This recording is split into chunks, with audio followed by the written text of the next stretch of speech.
As I earlier said, Harris corner detector as such doesn't have scale invariance. This was the approach or extension proposed later, and I guess this has been done by, if I am not wrong, done I think feature detection with automatic scale selection. Perhaps this could be the paper which has proposed, if I'm not wrong. Okay, so that's so if I say just the Harris corner detector, just be clear that that doesn't have whatever this Laplacian of Gaussian we have discussed about, and calculation of that using difference of Gaussian. And just one Excuse me, more. sir. Yes, yes. Sir, just a doubt about the kernel, sir, for the Mm, Laplacian of Gaussians. right, We have the one-dimensional kernel, which is 1 minus 2, 1, right. but the square kernel is somewhat different. So how do we obtain that? Yeah. See, you are going to do dou square f by dou x square plus dou square f by dou y square. That is going to give you the Laplacian kernel. So if you look at here, for a derivative along the x direction, the kernel is 1 minus 2, 1. And for a derivative along the y-axis, it is 1 minus 2, 1. So you are going to sum them up both. So essentially it would be equivalent to, you could write the, if you want, you could write the same thing as 0 here, 0 here, 0 here, 0 here, 0 here, 0 here, so that the center is still here, right? In similar lines, I can write this as a 3 by 3 kernel for whose the center is here. Is it not? Now, in order to get dou square f by dou x square plus dou square f by dou y square, it's as equivalent to just summing up these two kernels. So what would you get if you sum up all these kernels? 1, 1 here, minus 4 in the middle, and 1, 1 here. And of course, the rest, these elements are zeros. Is that clear? So just one more point I want you to observe here is, it's something like, yeah, taking looking at the values at these left, right, and top bottom corners and take a difference with this. Okay, uh, so assume that for example you might be having a image where, let's say, you have, let's say, 10 here, 100 here, 100 here, maybe some 20 here, 20 here, right? Another case could be 10 here, 100 here, 100 here, then maybe 20 here, 20 here. Okay. Some other case, let's say something like 40, 40, 40, 40. Maybe you need to tweak it, the last one a bit. But as you could see here, when the sum of the derivatives, second order derivatives, is high, so in another way you look at it as you are taking kind of a difference between these two, plus difference between these two, right? Difference between these two plus difference between these two, that's also another way you could look at it. So, well, you could, even if one of the gradients is high, just like here, suppose a gradient in this direction is high, you would get the Laplacian value of del square f to be very high there. Same is the case, even if it is high, you get it. So, and here also, where you might not be having such a strong derivative in just one direction, but here you have derivatives both in the x and y, but still you could manipulate these numbers such a way that you would get in similar lines. So what you can infer from this is that it gives you the region where you have strong edges, but these strong edges need not necessarily be contributed by by a corner, right, or a varying texture throughout the region. It could be contributed by some neighbors just who are there in the horizontal direction, or it could be, for that matter, in some other or in the vertical direction. So on top of your Laplacian, if you want to compute the corners and if you want to ignore the edges, okay, so you need to do something else on top of it. So on those points again you have to see whether they are good corner points or not. Is this point clear? This is a very crucial point. Do not confuse Laplacian with a corner edge detection.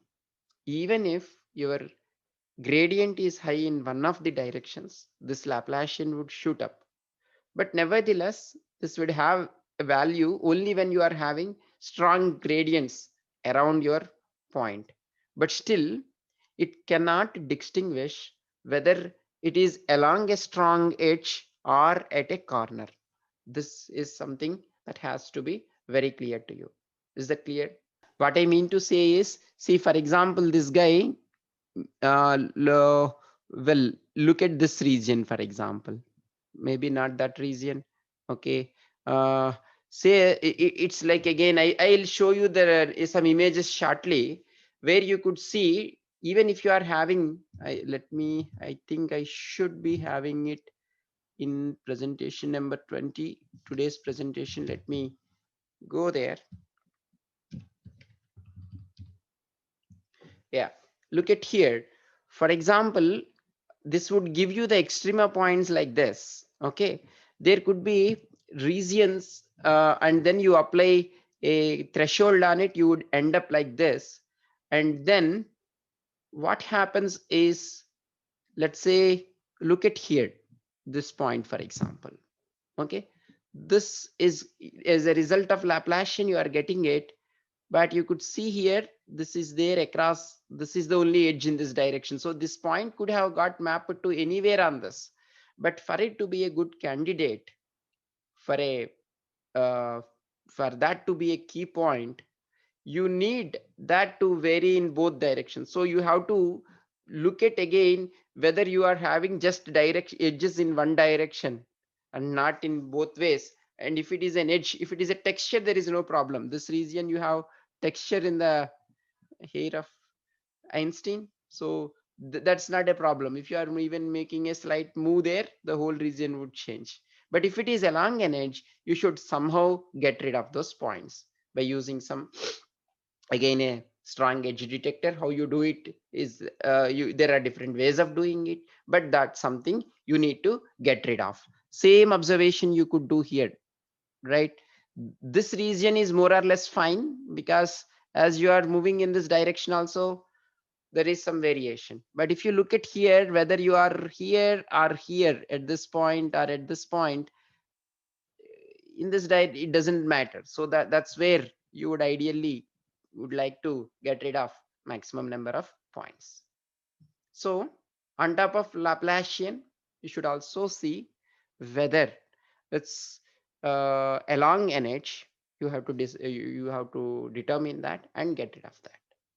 How you do it, it can be done in different ways. We are not concerned about in what way you do at this point, okay, but this point has to be cleared. And I think I mentioned other point also yesterday about this blob detector, okay. So I just wanted to make that point, emphasize that point once again. See here, I should be, yeah, this Laplacian, if you look at it, you think of it as, I think this image is much better. This is your Laplacian. You rotate it, it's like a Mexican hat. So you could think of it as convolution, or you, when you, better way to have some intuition for it is thinking of it as finding out a correlation. So when you are changing that variance, and suppose when you reach, let's say here, that's where any move from there, it is kind of a circular region there, whatever you are getting in the Laplacian. So once it reaches those edges, since that correlation is then maximum, because how you, what you are doing there, summing up this, subtracting from the rest, this is whole in the same region. So that's why, and again the same thing would happen even when you are varying sigma for this scale. It is for that reason it could detect objects which are at different scales, and this is also referred to as, because of its shape, as a blob detector, which is giving you the property of, because of which it is getting the property of scale invariance. So this is another important point. We already discussed it in the last class, but again, before going further, I just wanted to highlight this point once again. Okay, with that, in the last class, we haven't had time to go through the results for this scale invariant feature detector. That's what we will do. By the way, most of the content for Harris Corner detector, scale invariant Harris Corner detector, and SIFT, I have taken it from Professor Aaron Bobbick's video lectures. So yeah, you could also refer to that if you want to have another way of looking at it. It's there in Audacity, and again I shared it in the beginning. So you just look for Introduction to Computer Vision course by Professor Aaron Bobbick. The slides are from his presentation only. It's one of the very nice presentations I have found about the Harris corner detector. To get the Laplacian of Gaussian, okay, it is equivalent to difference of Gaussians. That's what we have seen again in detail in the last class, that this is approximately equal to difference of Gaussians. And by varying the variance of this Laplace difference of Gaussians, if you are taking the difference between two, by varying, let's say sigma, 2 sigma, let's say 3 sigma, 4 sigma, and so on, you keep applying them, and you take difference between these two, again 2 sigma, 3 sigma, 3 sigma, 4 sigma values. So it is equivalent to the Laplacian of Gaussian with varying values of sigma. This we have seen it in detail in the last class. Now, how this is solved now, the problem is solved now is, you take one image, the original image is for example here, you apply a value of sigma to it, you get this image.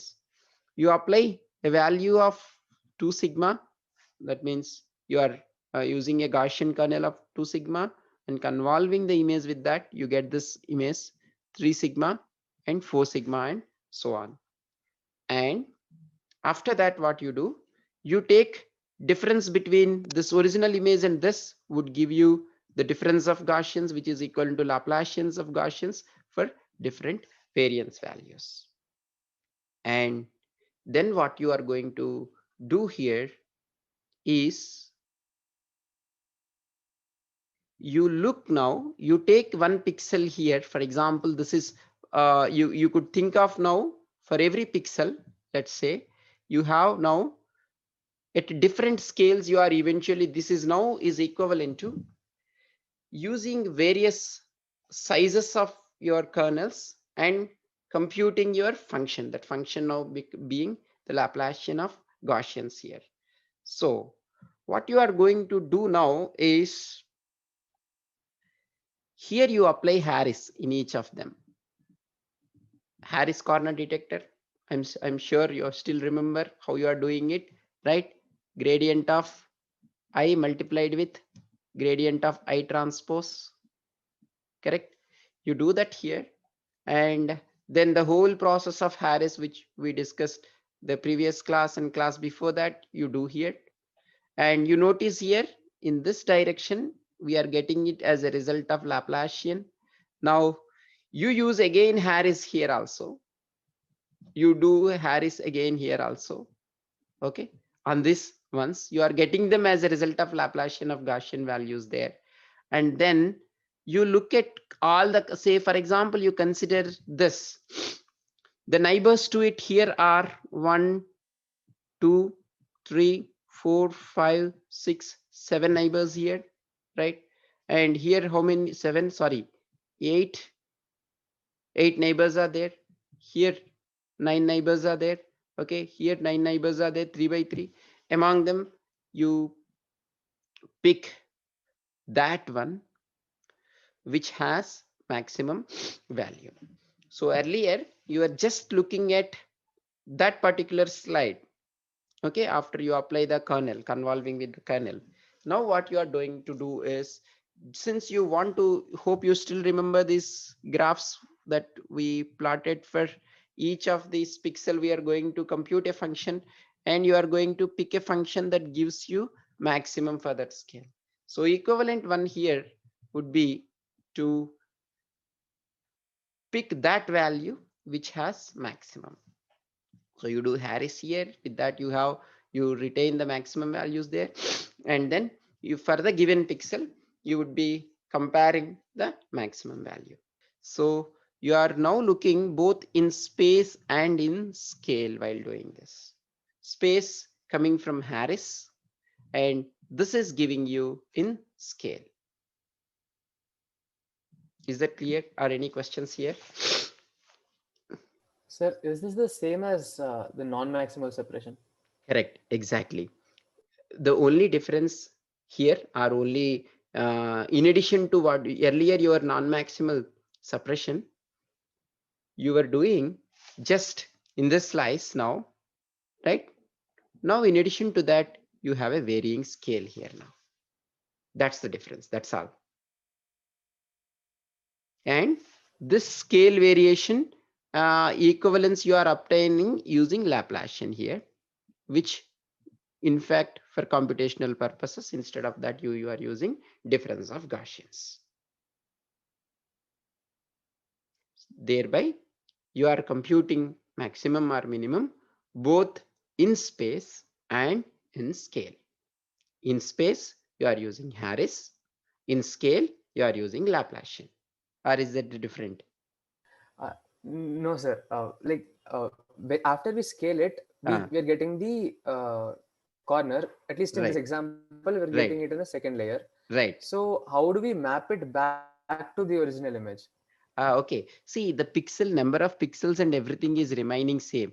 It's just that you could think of it as in one case you are applying a Gaussian of this. Maybe you are later applying a variance like this, and then you are kind of keep varying the variance, but the pixel correspondences is still there intact.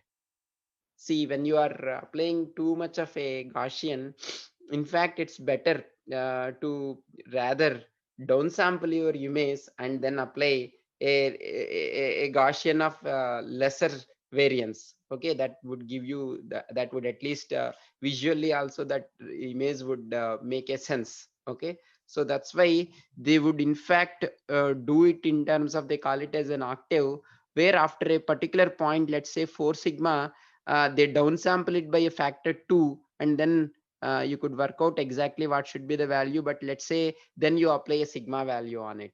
Okay, so that kind of approach they will be doing it, where beyond a particular value if you are still applying the higher value of sigma, it would be rather better to computationally also, that's better, because anyway you are smoothing over a large region, rather downsample it and apply a less value of sigma. Your all computations are also better off there. Okay, in addition to other reasons. So then your question is very critical here. Then the mapping you need to look at carefully, so that issue is there. But again, since we are anyway not going to implement scale invariant Harris, I would leave that part to you. But all I would say is it is still not difficult to figure out here. For example, if that pixel is there when you are, let's say you are downsampling, again can be done in various ways. I hope that we may cover at some point of time downsampling and upsampling as well, hopefully.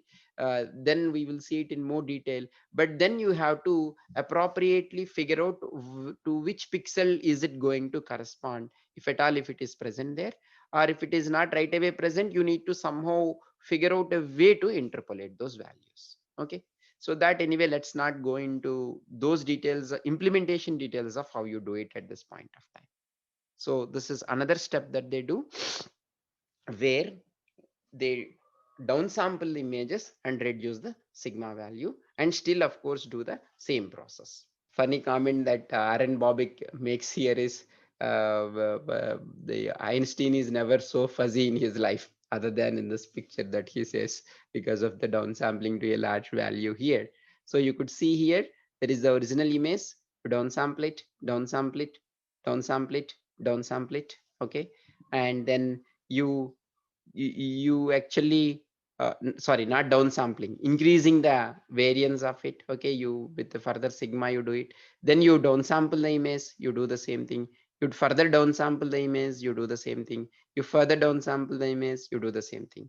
Now you take for example now difference of these two images would like here 1 2 3 4 5 you have, so you have difference of them would give you this, difference of these two images would give this would give this would give this. As you could already see here, this is a kind of a derivatives is what you are getting. You do a similar stuff on these images and you are getting all this four images. Same is the case with the rest. Then all the details which we discussed now, you apply that algorithm and that will give you these extrema points. So make a note here. Here you are keeping track of values of x, y, sigma, and the value of your threshold, value of your Laplacian or whatever the maximum value you are computing, that's also is there. These are all now. So sorry, not the sigma, I should write it as scale, at a different scale it is. Okay, so this information is also there at each pixel. So this, because this is maxima at a different, it could be a maxima at a different scale than something that being maxima at a different scale. Okay, that information is also there now in addition to whatever was earlier there in the conventional Harris detector.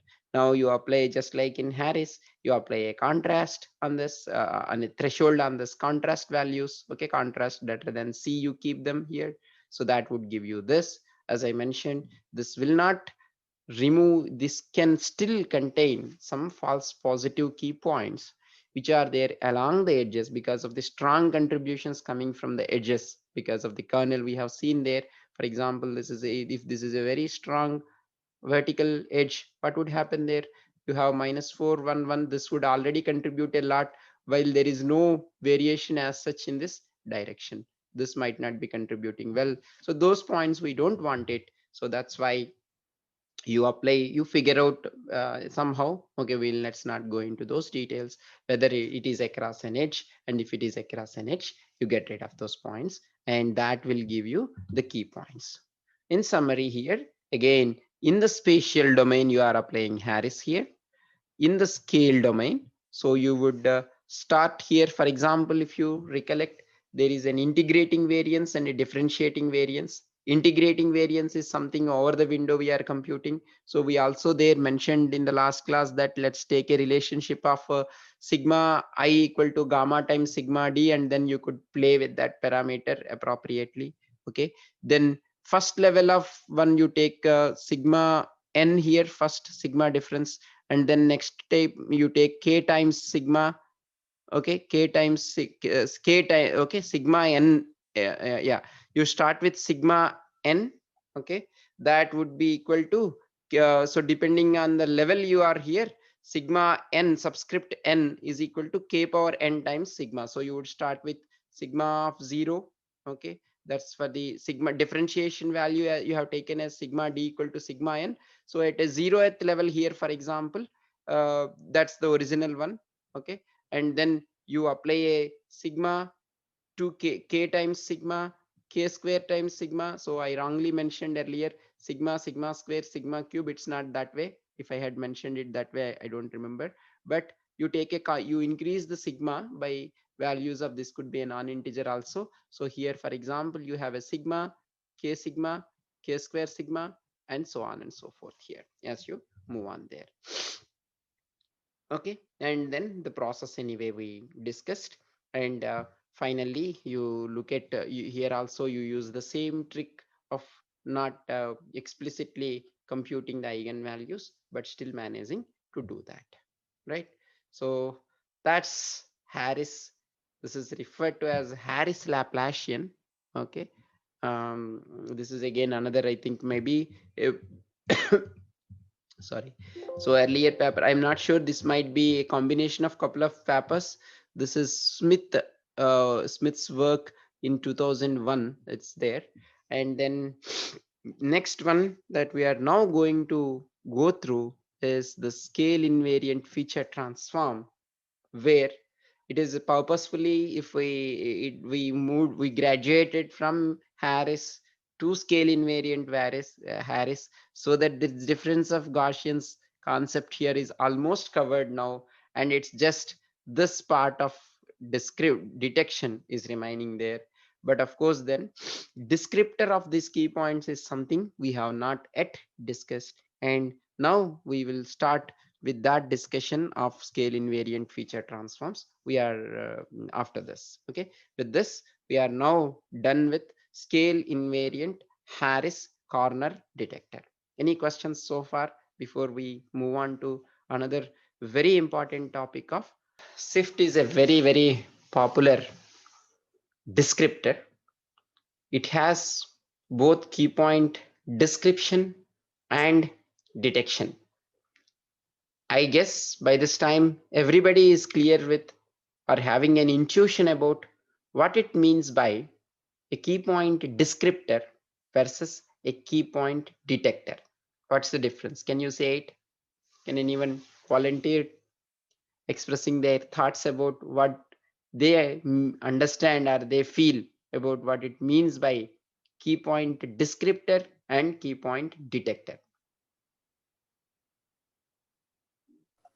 So detecting key points is it need not retain any information about the key points, so we don't have Hmm. to identify the key point uniquely. But when we describe it, we can track it if we have Right. different images. Very good. Correct. It is as good as face detection and face recognition. This difference, I'm sure to all of you, it is clear. Even in the earlier cameras also, Sony cameras also, the moment you are trying to take a picture, it would detect faces. There is a face here, it would say. But if you want to figure out who is that guy, you need to somehow figure out some certain unique features or features that would uniquely represent that particular face, and then only you could go through a database and figure out if a similar face has been there in the list of images that you have. So there, the first step is to recognize whether it is a face or not. It is a relatively, I would say, easier problem. Okay, not so easy, but that's, I can make such loose statement. But when it comes to describing, and so that you would be able to dig into a database and find out, not say, let's say you are looking for finding out all images in the from all the database of images you have in the internet. You downloaded some 10 millions of images. Out of that, you would like to get all the images of Taj Mahal. Okay, so if you find out key points, it might give you a similar key points with some view variations, and let's say 70% commonality is okay for you from those images are enough for you to retrieve. But you should be then each key point, unless you are able to uniquely represent that, you cannot find a mapping for that. And that's the job of key point descriptor. By the way, this is a very famous paper by David Lowe. Again, a single author paper. He was his career is also very impressive. You could go through and have a look into it. He's right now as an emeritus professor at University of British Columbia. How impactful is this paper? To see that, for example, ICCV 1999, this paper has come, International Conference on Computer Vision, and even after that he made very his evaluations are so impressive and so comprehensive. It's at least you should skim through this paper. Okay, how impactful is this paper? 61,000 Google Scholar citations as on few days, as on yesterday when I have seen it, something around 61,500, I guess. So many citations are there. Even after so many deep learning based approaches where you kind of don't try anything as such other than maybe you invest everything. Let me put it this way: you invest your whole stuff with coming up with a great architecture. But still these days, even SIFT is something which are the which people usually still give as features to your architecture, and from that let it learn. And of course then There are many modifications and extensions and adaptations done to this SIFT as well. Okay. So usually if you get some 10-20 citations for your paper, you feel that you did a very high impactful contribution in that particular field. That's how it's not easy, trust me. Once you start doing it, you would realize it.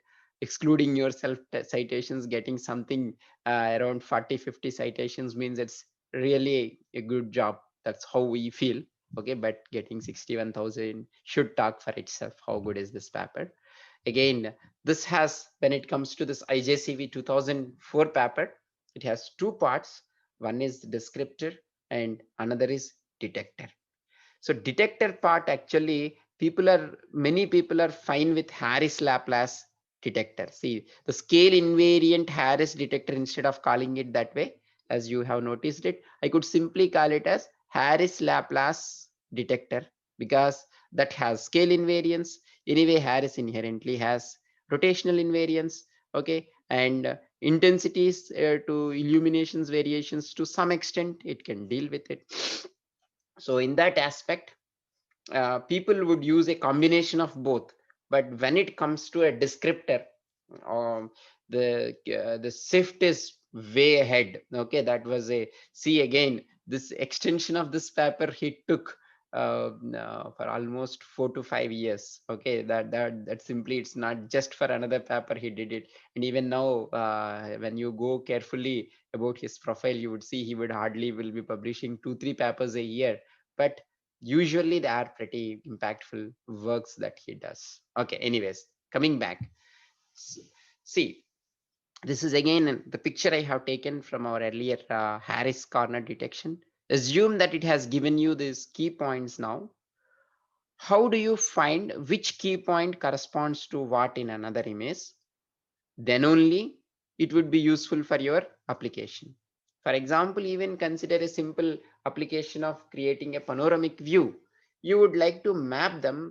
For that, you need how much transformation you need to apply to the other image, such that it comes with alignment in the first image. So for that to know, you should know which point corresponds to what. Okay, suppose if this point corresponds to this, I should move it further, and then I should move something in y direction also, right? Or it could be some scaling also should be there. So Harris so far is good in detecting repeatable key points. So far so good. But what about the description of it, a unique signature? What is the unique signature of that point? Because then only you will be able to find out a mapping. And that's where he has come up with a very elegant way of key point description. By the way, Harris time, the word used for these points are corner points, and it is David Lowe. He started using this word key point. Okay, from this it has started, but now we use this key point, feature point, corner point interchangeably, as I was mentioning earlier. Right.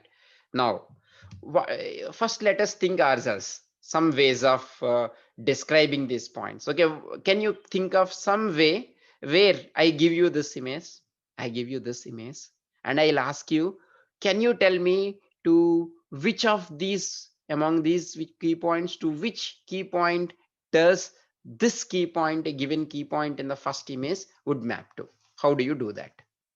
I give you these set of key points. I give you the set of key points in the other image. You want to find mapping. What is that you could do?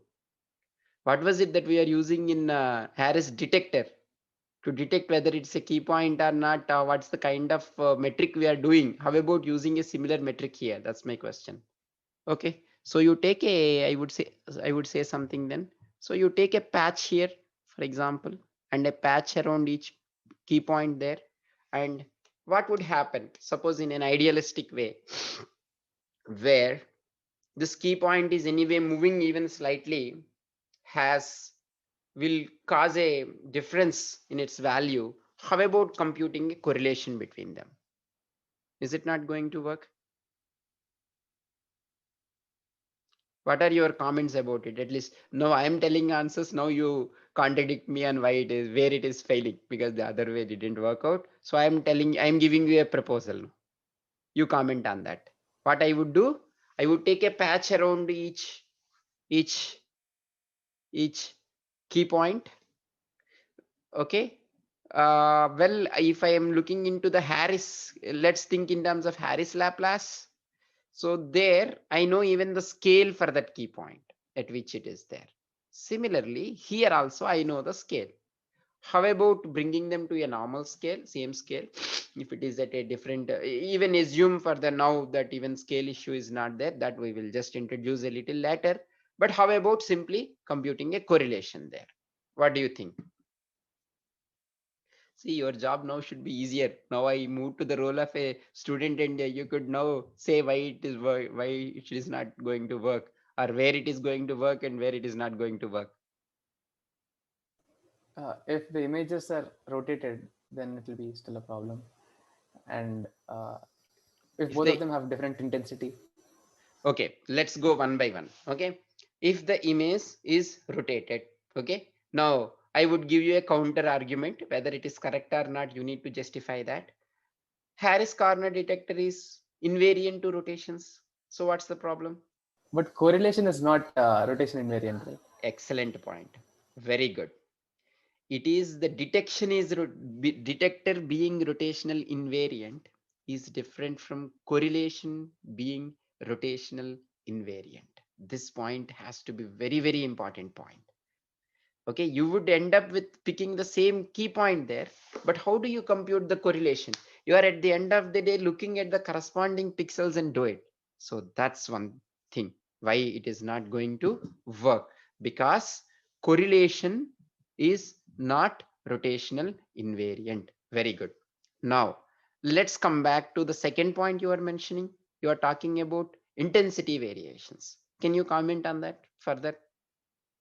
Can you elaborate on that? If we perform normalized cross correlation, it will work, but Hmm. simple correlation won't work. Very good. Excellent. Normalized cross correlation also has a limitation. When is it normalized cross correlation going to fail? Can you tell me some scenario where that also cannot cope up? Let's say with what are the cases that it can cope up? If I am adding simply one intensity in one of the images, it would work out. If I am multiplying the whole stuff with one intensity, it is going to work out. When it is not going to work out? What about if the addition is in a non-linear fashion? Is it going to work out then? No. It No. will not work. Right. So we already identified two issues with it. First thing is correlation as such is rotational. It is not rotational invariant. So although this is a very, you need to underline this point, although detection is rotational invariant, to find out the corresponding match, if you are using correlation, it is not rotational invariant. Okay, this is a very important point. Okay, so we I'm glad you mentioned all the two important points. The Harris, as I mentioned here, again me again the slides from where I borrowed it. Harris operator is invariant to scale, and correlation is not invariant to rotation. Sorry, Harris operator is not invariant to scale. If you are just comparing with Harris, different scales you can not compute, but that somehow we can avoid that problem by simply moving from Harris to Harris Laplace. Okay, that problem, first problem is solved, but still we are still remaining with the second problem of, if you are using a simple correlation to compute it, correlation is not rotational invariant. Okay, so his goal was to develop an interest operator, a detector that is invariant to both scale and rotation. So his aim is to primarily to come up with a descriptor, okay, that is robust to the variations corresponding to typical viewing conditions. That could be variations in rotations could be one thing, and also depending on the viewpoint, the intensity changes could be non-linear. So he wants to come up with something, okay, which is invariant to both of these things. Okay, maybe I will stop here with one food for thought for you on how it has been done, and you further think about it. So this is a result from his paper, from his pioneering work. He has taken, for example, a jeep like stuff here. If you, he has created one more image here where he has some background here. He in order to bring some rotation, he put something here below the wheels here, so it has moved up. And then he even changed the viewpoint that would now introduce anyway intensity variations also while you are capturing that. Now you have applied, now again another thing, this is a kind of a zoomed out version. If you just look at the scale of this compared to this, it is at a higher scale, right? So that you could observe now that accordingly your, even for the time being, let's not worry about SIFT detector, simply let us take Harris Laplace detector. In many ways, in a way it is similar, quite has a lot of similarities with SIFT, although there were some differences. Let's not worry about the differences for now. That would anyway is going to give you here for this is the box that has been drawn around this point here. Now what he would do is, this patch from the scale also, you know that he would somehow make it, he will rotate in a particular direction. How he does that, he would see throughout this patch which is the prominent orientation. Somehow he figures it out. Okay, you could say here, for example, that made it come here in this way. Okay, and again he would bring it to a particular scale, because they could be a different scale. He chooses a particular scale and transforms it into this scale and aligns it in the maximum orientation that is there, prominent orientation that is there in that. He does the same thing here also, and thereby getting rid of issue of rotation. And then he does all this searching for description in this space.